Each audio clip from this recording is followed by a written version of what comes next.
Well, hi, everybody, and welcome to HRN Live at 5. We appreciate you joining us again tonight on this Wednesday night. If you're joining live, you can hit the share button below, and you can share this out to all of your friends on Facebook, especially if you're in the Hunter Jumper community. That'll definitely apply to tonight's guest. And I also wanted to mention that I'm going to be hanging around a little bit after the guest tonight. I had made some predictions, and I know a lot of you read them, or I talked about them here on the show back when this first started and then several weeks ago. And I wanted to go through them. I thought we could have some fun tonight going through and seeing which ones I got right and which ones I didn't do so well on. So we'll be doing the predictions here a little bit later in the show. I am Glenn the Geek, founder of the Horse Radio Network and host of the most popular podcast in the horse world. And that's the Daily Horses in the Morning show. If you missed this morning's show, we had a lot of fun. So tune in this morning. Go to the Horses in the Morning on your podcast feed. If you missed Monday night's show, we had Max Cochran on of the U.S. Eventing Association, and she talked all about what their plans are and how they plan to get up and rolling, if they're allowed to, here over the next couple of months. You can go back and catch that also on the Horses in the Morning podcast feed or right here on this Facebook page. Just look for videos and you'll find it. Tonight we are speaking with Tom Struzzieri, President and Chief Executive Officer of HITS, the largest hunter jumper horse show production company in the United States. And he joins us to tell us about the preparations to get his shows up and running. And before we get started on tonight's Live at 5, I wanted to mention that our thoughts are with everybody at Kensington Products, Kensington Protective Products. I can't talk tonight. I haven't been drinking or anything. Kensington Protective Products, we've been dealing with them for 20 years. We sold their products when we had our tack shop years ago. Super nice people. Unfortunately, they had a fire last night at their factory and warehouse in Pomona, California, and it pretty much destroyed it. This is a picture of the blaze as it was happening last night. So our thoughts and prayers are with everybody. Nobody was hurt. There was nobody in the building at the time. It's under investigation at this time, and we just wanted to give our best to them. They did send out an email to all of their vendors today saying that they were going to be closed indefinitely, and we hope that they're able to get back on their feet. They're a terrific company with super nice people. I'll be back again on Friday night with a lighter show talking about pandemic food and cooking, and also we're gonna have a superstar from the movies here, and that's a canine superstar. That'll be Friday night show. We always trying to keep it light on Friday nights. If you can't watch this whole live stream, you can catch it as a podcast tomorrow morning on the Horses in the Morning podcast feed. And the disclaimer I'm always allowed to do, and that is we are not a medical or financial professionals, and we're not offering you advice in any way on what you should or should not do with the health or finances of you or your horses. And now we're going to bring Tom on from HITS, coming to us from New York. Hi, Tom. Hey, Glenn. Thanks for having me on. It's great. Well, it's good to have you here. And you've now left Ocala, and you made your way up to New York. You might have been better off in Ocala, by the way, safe, health-wise. Could be. We haven't hit as hard down here in Ocala as you guys have in New York. So, Tom, let's talk a little bit. First, let's talk serious stuff. I heard you mention that you're doing your own haircuts, and my wife did mine for the first time last night. Now, we bought specific clippers for people, and I wouldn't let her use the horse clippers because I was a little concerned about that, even after 32 years of marriage. But she did okay. I mean, it came out good. I heard you're doing yours, though. You could think it looks good. Good for you. You should. I'm happy for you.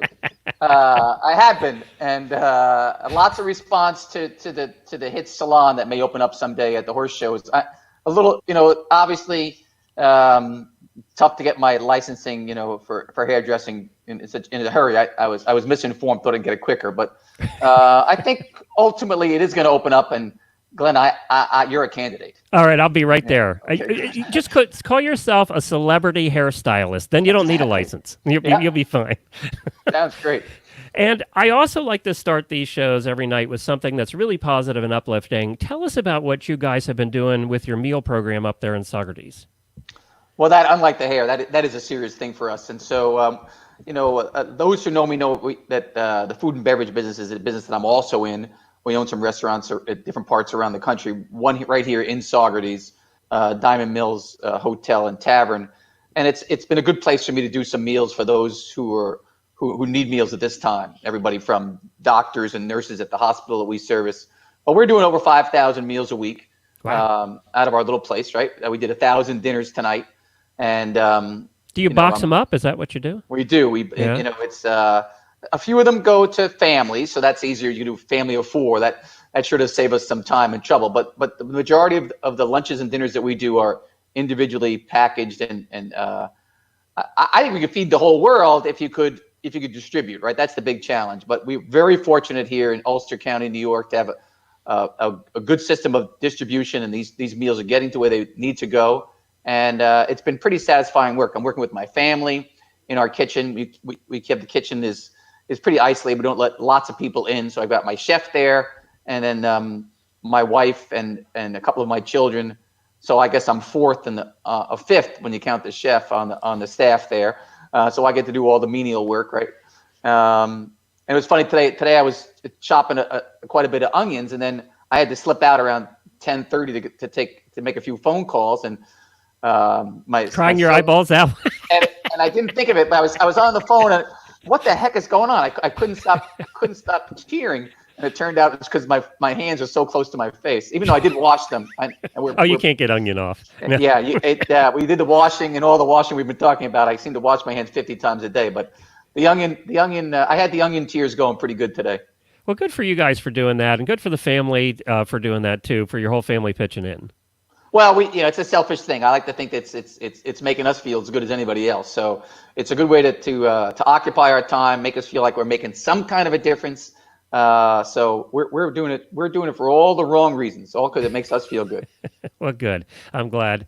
So I wanted to ask you something before we get into the nitty-gritty of what's going to happen and everything as far as what we guess as far as opening, because, again, it changes by the day.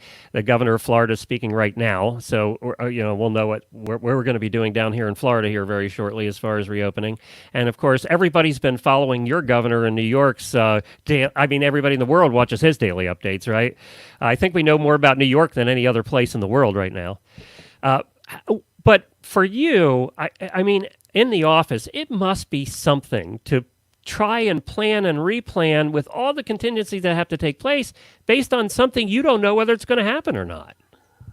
Well, Glenn, we're much more fortunate than those that are really feeling the effects of this, right? It's one thing to have your business affected, another thing to have your health affected. So we've been fortunate enough to be able to avoid health issues. But and one of the advantages you have to running 60 horse shows a year is that we've got a team.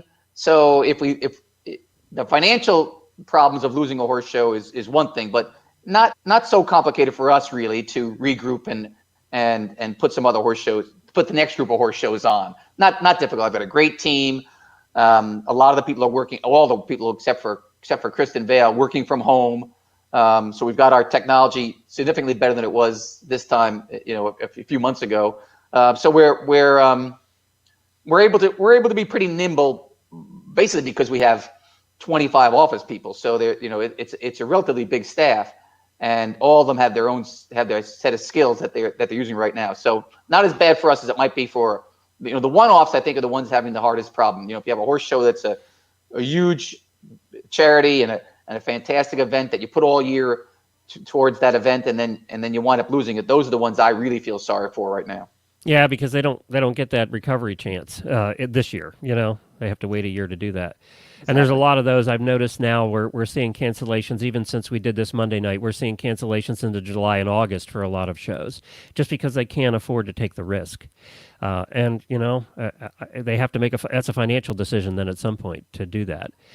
So you're supposed to be starting a June summer circuit in New York and then also in Lamplight in Chicago, which you recently purchased.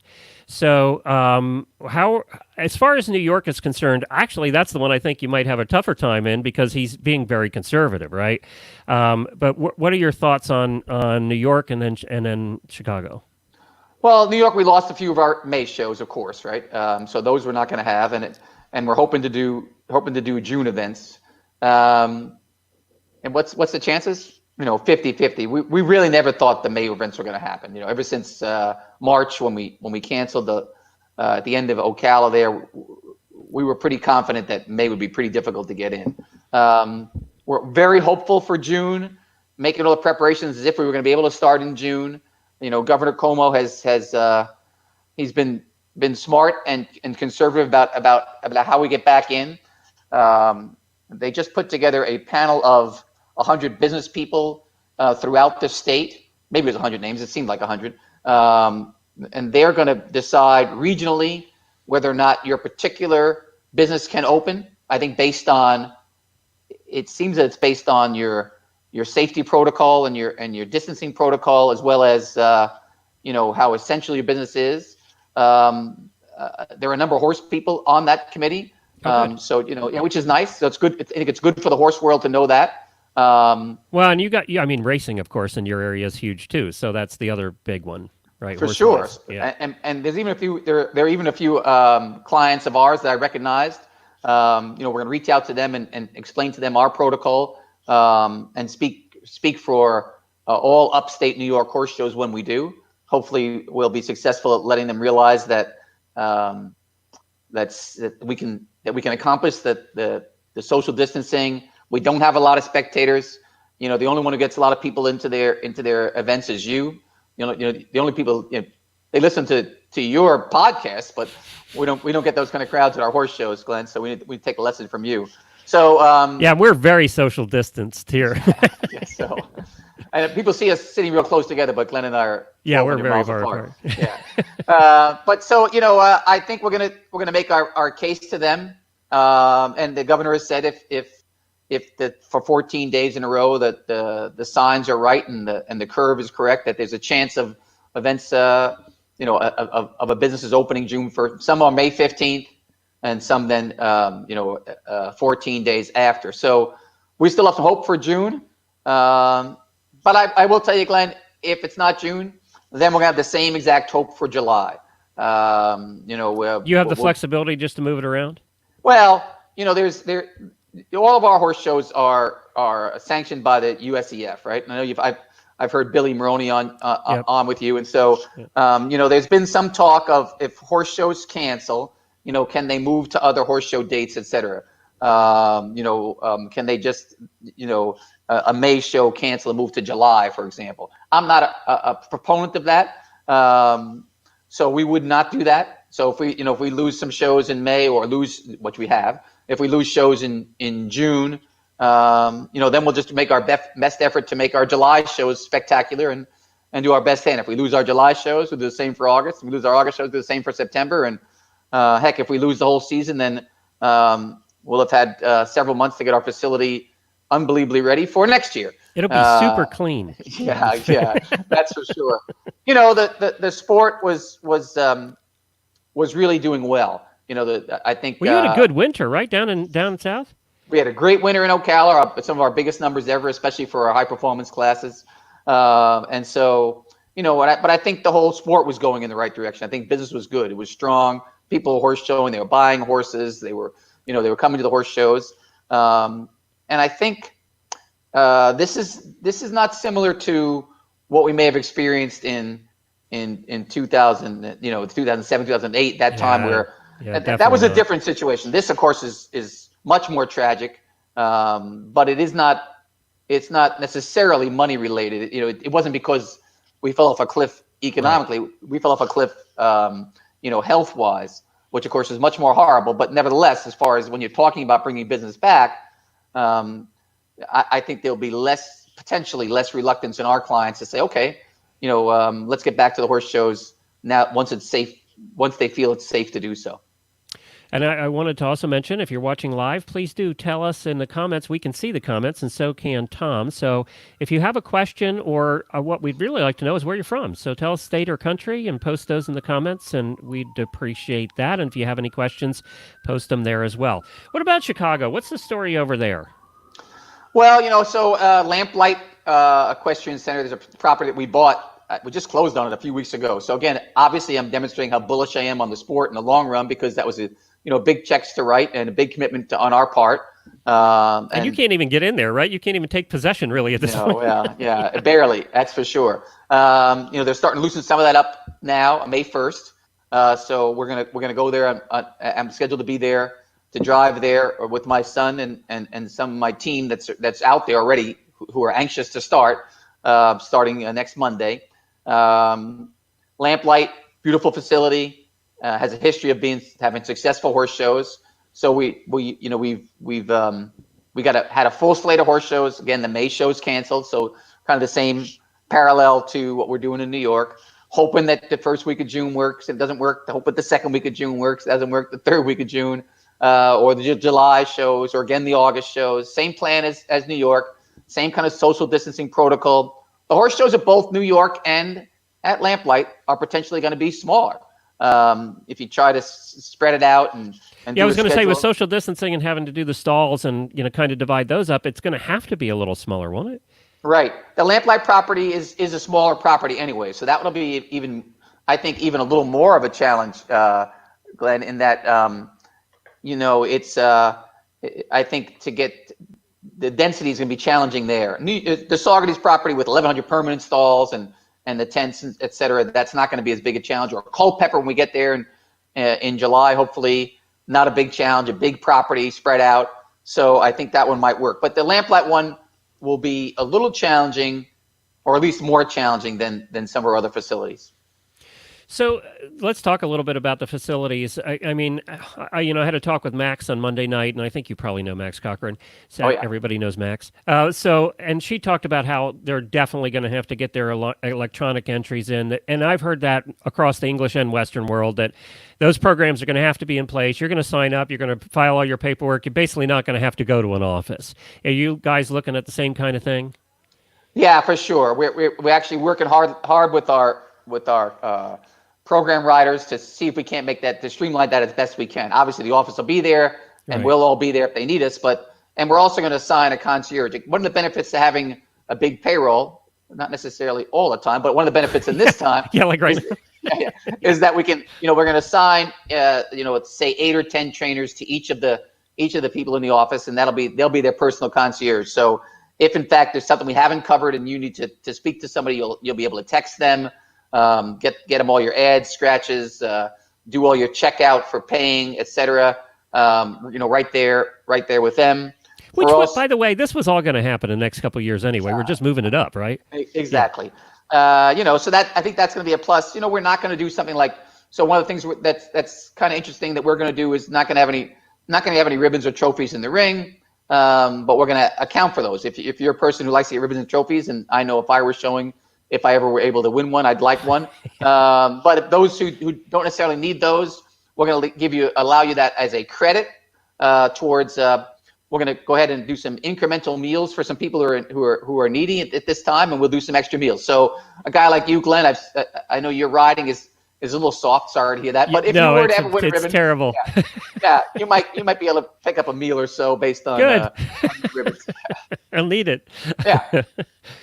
So how about, there's a couple things, too, that get interesting when you're talking about the social distancing and depending which state does what, right? So every place is going to be different.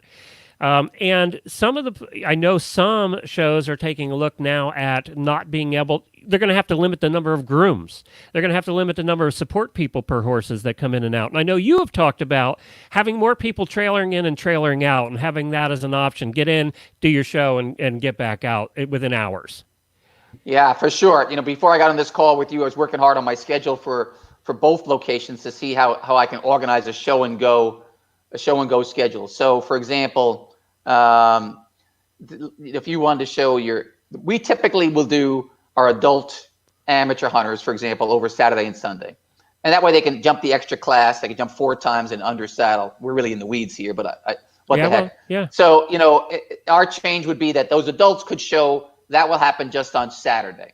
Now, they'll do 3 jumping classes and an under saddle on Saturday. There would not be a class on Sunday. So if they were uncomfortable staying in a hotel, if they wanted to just drive in, do their horse show, and get back, they could do that. On the other hand, if an adult wanted to show Friday, Saturday, and Sunday, we'll have classes each of those days for them.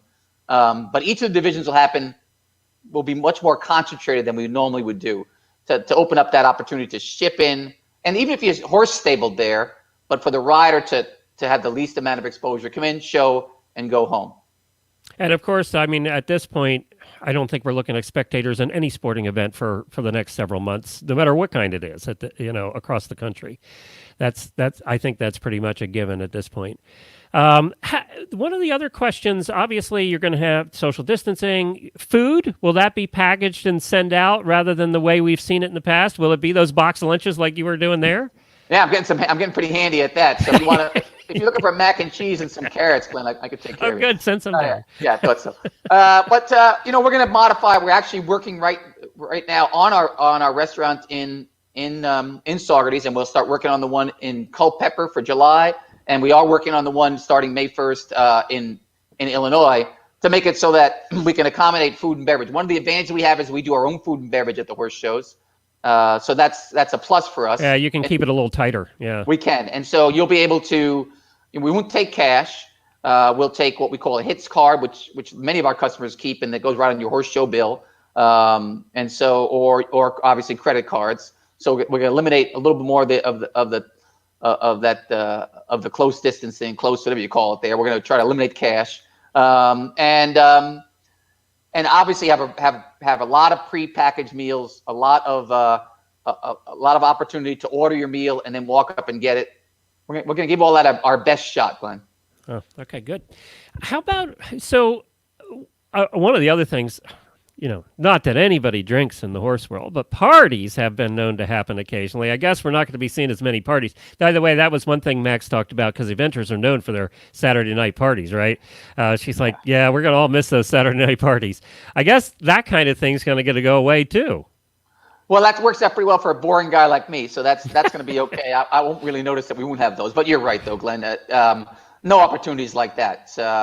I think that the clients and the people who ride, the people who train, they're anxious to get back to the horse shows. So I think they'll be fine without that element if they can get a chance to show their horses. Yeah, what are you hearing from them? I mean, you know a lot of them for so many years. Yeah, I think there's demand to show. I don't think it's extraordinary. I think that really? Okay. It was funny. We tend to read a whole lot more now because we're all of us, I think, are trying to absorb as much as we can of what's going on, right? So I was reading a story, I thought it was today, where people that are thinking about attending attending a music festival or a sporting event in the next year, that 50% of them, or we're thinking that perhaps 50% less they'll do over the course of the next year. I think that we probably can, until we can say that there's a 100% safe situation as far as the virus goes. I think that's what I'm figuring on, that if we can look at 50%, we'd be doing pretty well. Yeah, I agree. I think that's going to be on the strong side.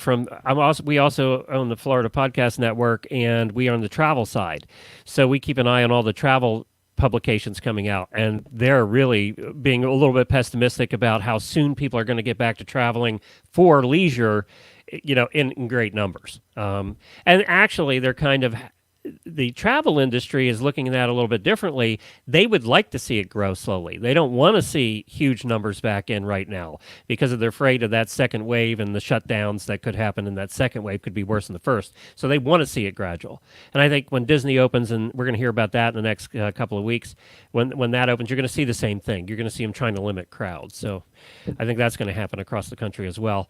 So, one of the other questions I had, and this was for, I know Lamplight's used for other kinds of shows, not just Hunter Jumper currently. There's been other things at Lamplight, dressage and other stuff. Are you going to continue that? Is that going to be continuing?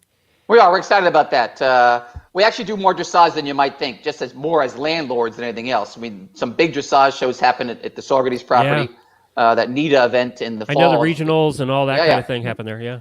So we've done young rider dressage in Saugerties. And so we've done some dressage, so we can make our stirrups long too. We're good at that. And so I think that we've got some big plans for dressage. We're hoping that they can come through for this year. The Festival of Champions is scheduled to be there in August. That's a great event, and I'm hoping that we're allowed to actually have that event. So the schedule was, if you talked to me March 1st, I would have told you that the schedule from the first week of May through the last week of September was absolutely booked at Lamplight. Every single week either had, whether it was a very small little eventing event, some small local hunter jumper shows, our horse shows, or several dressage shows.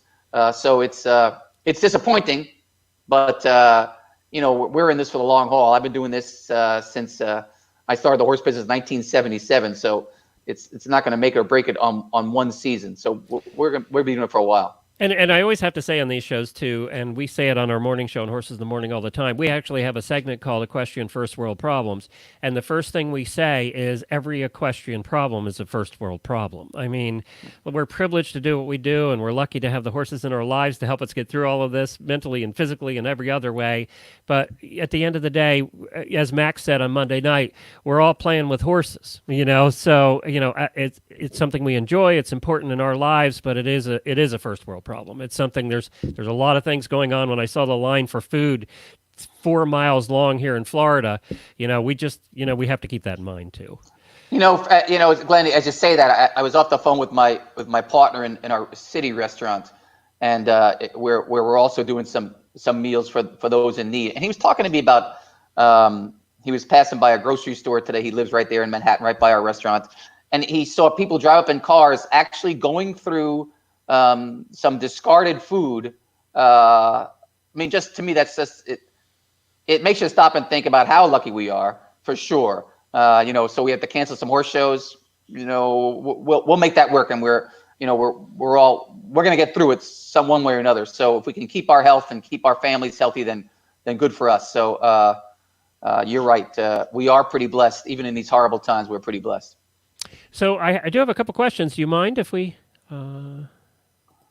So Michelle wants to know, what are your thoughts? If hair questions, Glenn, remember, my book is... What's your rate? It's a waiting list only, and it really depends on what the market will bear. Just wanted to know good. $100 a clip. Michelle wants to know, what are your thoughts on having vendors at shows? It's ironic she asked that, because that's something you and I talked about before we started, is the vendors that are just horse show vendors are getting hit real hard right now, because they don't have any income at all. Are you going to have vendors? Are you going to try to? We're going to try to have vendors, and of course, all our vendors, we're going to reach out to them. They got to follow the same protocol that we're trying to follow. It's a challenge, though. There's going to be less vendors for sure. I think that'll just be, I'm not sure that'll be planned on our part. Obviously, there's the economic pressures on them to even get to the horse show is going to be there. We will have some vendors. They'll have to follow the same protocol as the food stand does, or any of us at the horse show. Got it. And so I guess, I would just say, what do you want to say to horse people out there? What do you want to say to people who show and backyard horse owners, or whoever is watching this? What's your message? You've been doing this for a very long time, so. Glenn, I think none of us have ever seen this, so there's no way to say that this is something that anybody could understand. But when you said it earlier, how we're so blessed to be in the horse business. And so this will pass. We'll get past this. Horse shows will be back. You'll have an opportunity to show your horses. If you run horse shows, you'll have an opportunity to run horse shows. We'll all have a chance to get back into this. We need to be smart, and we need to listen to our local authorities. And if they say it's okay to have a horse show, we need to do it in a safe way, in a smart way. And I think if we do all that and we follow all the plans, we should be back in business, along with everybody else. I own some businesses that'll be more challenged. We own some wedding places that are going to be, those are going to be challenged, right? Our restaurant in the Manhattan, those are going to be challenged. So the fact that we're out in the air, like when you get down to Ocala and you're at the horse show down there, I mean, everybody has pretty much a quarter of an acre to themselves, the horse show, right? So we're pretty lucky that this is what we chose as a career. We'll take these bumps, and we'll be back. Yeah, and I'm thinking about you with your other businesses too, because as you said, some of those are going to be even more challenging as they go down the line. I know that you probably had to cancel a lot of weddings, and those brides are not happy about that. So no, that's for sure. Yeah. All right, thanks, Tom. We really appreciate it. What's the website, by the way? What's HIT's website? It's hitshows.com. It's where you reach out to us. Hey, one thing we talked about was maybe talk a little bit about the FEI. Yeah. I don't know what your time. Yeah. Let's talk about the FEI, because a lot of your shows are FEI. So, and now the FEI has been kind of interesting through this whole thing. Surprisingly, not as flexible as I would have thought. To put it, I don't know. That's my opinion. But what are your thoughts on FEI shows? I know. Are you going to try them? Are you going to be able to? Or How much have you done with the FEI, Glenn? When you say they're not as flexible as you thought, it obviously means you've done nothing with them because there's nothing flexible about the FEI. I thought I had hopes that in a No. time of pandemic that we would see a little bit of flexibility in the FEI's part. No, the FEI. So the thing about the FEI is that, they make the USEF look terrifically flexible. They do. Hope Billy's not listening to this. I don't want to be in big trouble. But the FEI, there's nothing flexible about that group. So I think FEI shows have their own set of challenges now. Of course, you have to be a USEF before you can be FEI. So Right.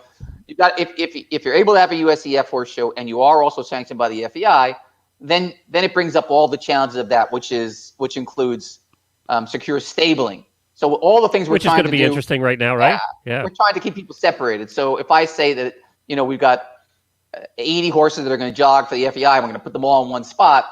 I'm not sure that I think that's counterproductive to what we're trying to accomplish. Will the FEI be flexible about that? That'd be a good question. We just penned a letter to see if there's some flexibility. So we're not going to do our FEI horse shows here in the spring, even in June if we get to run horse shows with no FEI. Will we be FEI in the summer? We're looking for some concessions from the FEI. I can tell you that so many things that happen at the FEI don't make any sense to me. And they never have. And when there's non-pandemic, there's at a USEF horse show, you have to have 3 stewards. If it's also FEI, you need 5 more stewards. That's a total of 8 stewards. Can they cross over? No. Even though many of them have the same license, they can't cross over. For a USEF horse show, you need 2 judges for a Grand Prix. For an FEI horse show, you need 4 judges for the same Grand Prix. Well, we can't do 4 judges during this time anyway because we can't keep them 6 feet apart unless we have 100-foot Well, not only booth, that, right? they might not be able to get here. Right. And then one of the judges has to be foreign. So that means they have to fly in. And usually it's assigned by the FEI, and usually they're coming from, the farthest point away. So it's a $3,000 flight. So many things about what the FEI does makes absolutely no sense in this country. And in these times of a pandemic, when you really can't count on big numbers and all the costs are so atrocious to the FEI, if the riders knew how much of their fees ultimately went to these unusually difficult constraints that the FEI puts upon the horse shows, I think there'd be a reaction. So someday I want to come back on, Glenn, and I want to highlight. Yeah, that'd be a fun chat. Yeah, that'd be fun, right? Yeah, great fun. But I want to make sure your hair is looking a little bit different for the next one, though. So let me follow up on that, though. So we have the FEI. Our points are going to be like almost mute this year in some ways because these international riders may not be able to travel depending on the country. Some are going to allow travel, some aren't. It's going to be a tricky year to travel internationally and show anyway. Yeah, the FEI points at this point don't seem to make a whole lot of difference, right? Obviously, Olympics are next year. But that'll FEI start in the fall they'll be looking at that into the fall in the next year. With as crazy as this year is, nothing this year is going to count for that. You wouldn't think. And the rumors that, the word out on the street is, obviously there's no horse shows in Europe going on. And so many of the big horse shows over there, including Dublin and Aachen, they've all canceled. So, we're into the fall already before there's a meaningful horse show in Europe. I think the points, like you say, it doesn't make a lot of difference. Of sense. So I don't think people are going to be chasing that as much. Just going to be happy to go out and show. Yeah, I hope so. We can get some more shows going. That'd be great. Yeah. Well, Tom, thank you very much. Sorry if I forgot about that. I really appreciate you being on tonight. And let's talk again when things are a little better. I look forward to that. That'd be great. Or not, we'll do an update. Either way, let's talk again. They'll be better, and I'll be back. Okay, good. Thanks, Tom. Appreciate it. Thank you. So I wanted to do as a second part of the show here tonight, and Tom can hang up there. You don't have to hang around. So as a second part of the show tonight, I wanted to chat a little bit about some of the predictions I made early on, because I've been doing this since it started. Actually, before it started, we were one of the first ones on the Horse Radio Network to come out and warn people about certain things that were coming, and nobody was talking about it then. But I made some predictions. I thought it could be kind of funny tonight to take a look at whether I was right or not, what I got right and what I screwed up. So we go all the way back to March 16th, and I say that, and it was like a little, 5-6 weeks ago, and it seems like a lifetime ago. And when you hear about the predictions I was making March 16th, you're going to see how that does seem like a lifetime ago. I predicted that by Sunday of this week, the number of cases will hit 50,000 to 100,000 in the United States. We're hitting 1 million. So in that shorter period of time, we were talking about we might hit 50,000, and now we've hit 1 million. So that I was right on that one. I'll give myself a gold star for that one. I predicted at that point, this tells you how long ago it was and how things have changed. I said all fast food chains will go to drive-through, and by today or tomorrow, that was on March 16th. Obviously, that happened very quickly, but that was a thing back then that we thought might happen. They were still open back in the middle of March. I said, like Ohio and Illinois, we'll see the president declare all bars, restaurants, etc. closed by Thursday or Friday across the country. That's a I got an X on that one. He never closed anything. So he let it up to the states. And everything I said that involved what the president would do, I got that wrong. All of those were wrong. I said by next Monday, the National Guard will be called up in various states to do various chores. And that did happen and is still happening. We're using them in Florida for various things here. And then all the way to April 10th. Now, that was 3 weeks ago. And it seems like a lifetime ago. I said school is done for the year, and at that point, it sounded like we were still going to be doing school this year. And I got that one right, because most schools are not going to be starting this year. They'll be looking at starting in the fall. Sports, I said if they restart at all, they will not have people in the stands at all this summer. I think that's going to be pretty much true. I got that. I get a ding for that one. Food supply. I was one of the first ones to come out and say, hey, guys, we're going to see food supplies start to break down because processing plants are going to start to have problems. Truckers are going to start to have problems. Distribution's going to start to break down. And I think now we're seeing that. I said it would be in the next 8 to 12 weeks. And it started much earlier than I thought it would. So I think we're going to start to see more of that as coming out in the news right now. So I was doing pretty good so far. Restaurants and bars, I said they will open up depending on the estate and infection rates in the region. And I thought we were looking at the middle of June through August. And I think, we have to revise that now because in Georgia, for instance, and some of the other states are starting to open up. Some are opening up the restaurants where you can have half the customers. Some are not opening up the inside of the restaurants yet.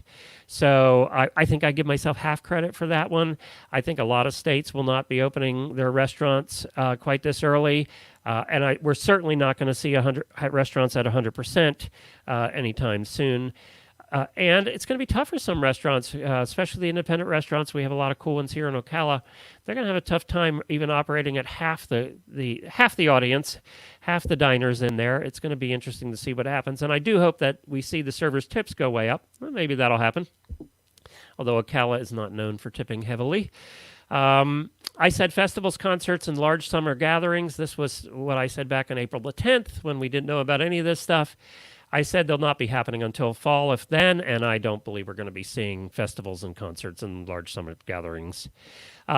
States less affected will start to come online before others. That is true. That we've seen that happen on states that have less cases. I also said in June we're going to start seeing testing to the point where we can determine who has the virus and who hasn't, and we'll see certain industries start to reopen. And I think all of that's pretty much happening. We are seeing testing, but not to the point where it needs to yet. There are more tests available. They're still taking days to get back, and I think we have to solve that problem before we can get too far ahead, or we have to solve that problem. We have to have those 15-minute tests before we get into the second wave. So that needs to happen before the second wave. For people like me, if you have risk factors, I said, immune issues, lung issues, cancer, asthma, those kind of things, we're just going to be in for a long time and just accept it, and that's going to be our life for a while, and I think I got that one pretty much right. The one I got really wrong is that crime would be rising rapidly, and that hasn't happened. Actually, crime, I just saw a report, crime's been down on an average of 30 to 40% across the country. So thank God I was incorrect on that one, and I'm glad I was incorrect on that one. That may change over time. I hope not, but I'm glad to be wrong on that one. So we'll see what happens. As I always say, I tell you the way it is on here and the way I see it. Whether it's right or not, I don't know. I got some things right. I was happy to see that anyway when I looked back. But it's going to be interesting to see what happens.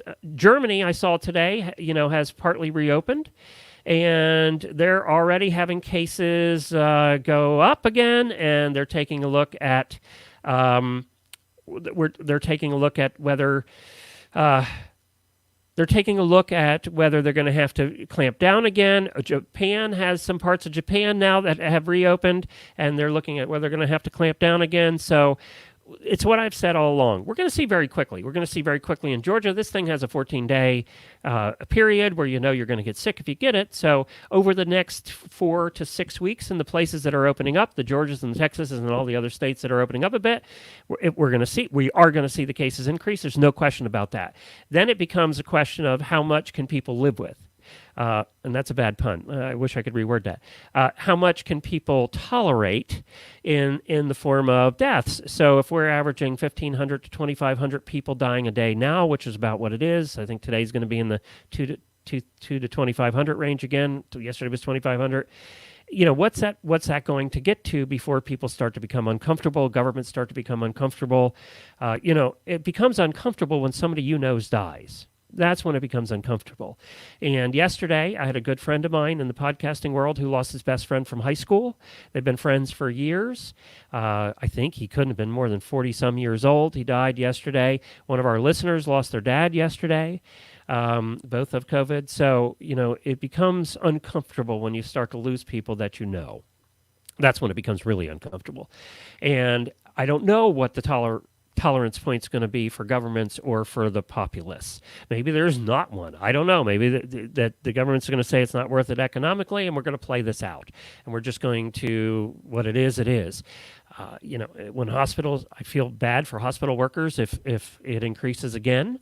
I do think that the hospitals should be open again for everything else. I mean, if they have room for it, why not? Why are we not doing the other surgeries?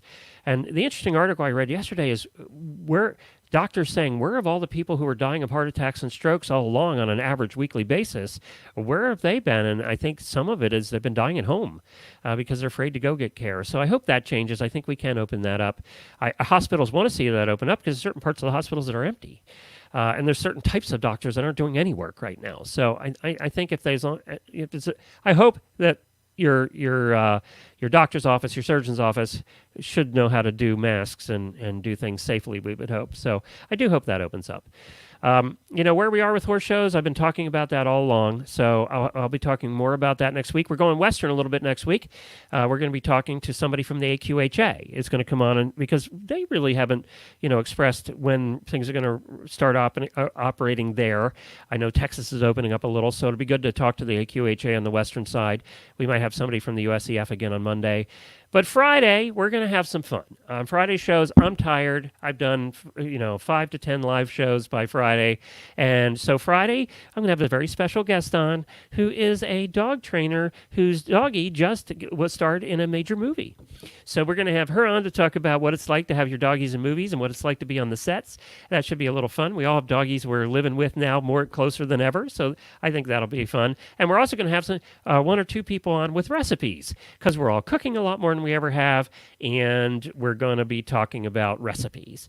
So that's where we're going to be on Friday. So if you don't like the light and fluffy stuff, don't tune in on Friday. If you want to just sit back and have a little fun, then join me Friday night, because Chrissy Joy, my super good friend from Kentucky years ago, is now one of the top dog trainers in the world. She's a world champion, and she works on movie sets all the time. And I just want to find out what that's really like, especially when she deals with so many dogs. You've seen her dog, by the way, on the Chewy commercials. He's one of the stars of the Chewy commercials and several other commercials that you've seen. And then we'll talk some recipes and food. Why not? We'll have a little fun because I'm going to be cooking over this weekend too. That's it for tonight. We are dark tomorrow on Horses in the Morning. It's the 5th Thursday of the month, and we just don't have a show on the 5th Thursday of the month. We'll be back Friday with some really bad ads, so if you like to laugh your asses off, join Jamie and I on Friday mornings, where we take ads that are submitted by listeners that are horses for sale, and let's just say we have a little fun with them. We've been doing that for 10 years. I think we've done thousands of ads over the years. But you can join us for that on Horses in the Morning. Find it on your podcast player, Horses in the Morning, and you can find all the shows on the Horse Radio Network at horseradionetwork.com. We have 15 shows, and you're going to find something you like on one of them. Thanks, everybody. I appreciate you stopping by here every night and commenting and doing all of that. Dana and Connie and Aaron, thank you so much. Aaron, your question got in too late. I was already done. I wish you would ask that a little sooner. and everybody else that joined us tonight. We really appreciate it. And King, thank you for the comments. I appreciate that too. And we'll talk to you all on Friday night for HRN Live at 5.